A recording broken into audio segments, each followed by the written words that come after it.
आप सभी को करवा चौथ की हार्दिक शुभकामनाएं। इस दिन शाम को शुभ मुहूर्त में कथा सुनकर और मिट्टी के करवे में सीख डालकर चंद्रमा का अर्घ्य दिया जाता है। इस व्रत में साहूकार के 7 बेटों और 7 बेटियां वाली कथा पढ़ी जाती है। यहाँ पढ़े साहूकार के 7 बेटों और 7 बेटियों वाली कथा। पति की लंबी उम्र के लिए सुहागिनें 20 अक्टूबर को निर्जला व्रत रखेंगी। इस व्रत में शाम को चंद्रमा को अर्घ्य देकर व्रत खोला जाता है। इस बार 20 अक्टूबर को चंद्र उदय रात 7:40 में होगा, जिसके बाद महिलाएं चांद और पति को चलनी से देखकर जल ग्रहण कर व्रत पूरा करेंगी। इस दिन कार्तिक कृष्ण तृतीया तिथि दिन में 10:46 तक रहेगी। उसके बाद चतुर्थी तिथि लग जाएगी। इस दिन शाम को शुभ मुहूर्त में कथा सुनकर और मिट्टी के करवे में सीख डालकर चंद्रमा को अर्घ्य दिया जाता है। इस व्रत में साहूकार के 7 बेटों और 7 बेटियों वाली कथा पढ़ी जाती है।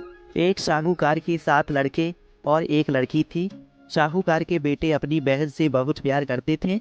साहूकारनी के साथ उसकी बहू और बेटी ने चौथ का व्रत रखा था। चौथ का व्रत में चांद देखकर ही व्रत खोलते हैं।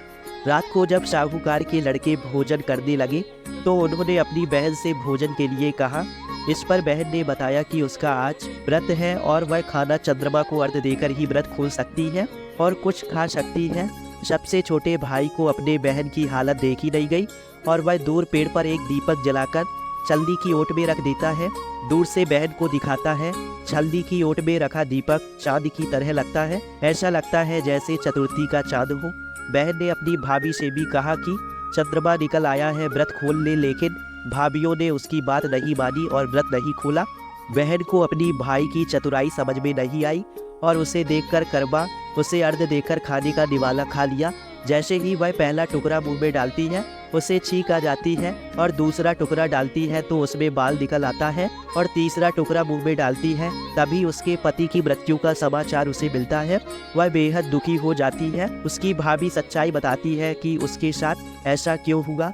व्रत गलत तरीके से टूटने के कारण माता उससे नाराज हो गई है।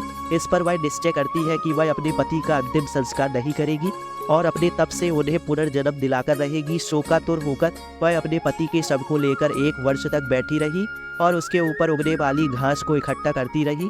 उसने पूरे साल की चतुर्थी को व्रत किया और अगले साल कार्तिक कृष्ण चतुर्थी फिर आने पर उसने पूरी विधि विधान से करवा चौथ व्रत किया। शाम को सुहागिनों से अनुरोध करती है कि यम सुई ले लो, पिए सुई दे दो, मुझे भी अपनी जैसी सुहागिन बना दो। जिसके फलस्वरूप करवा माता और गणेश जी के आशीर्वाद से उसका पति पुनः जीवित हो गया। जैसे गणपति और करवा माता ने उसकी बात सुनी वैसे सभी की सुने। सभी का सुहाग अमर रहे।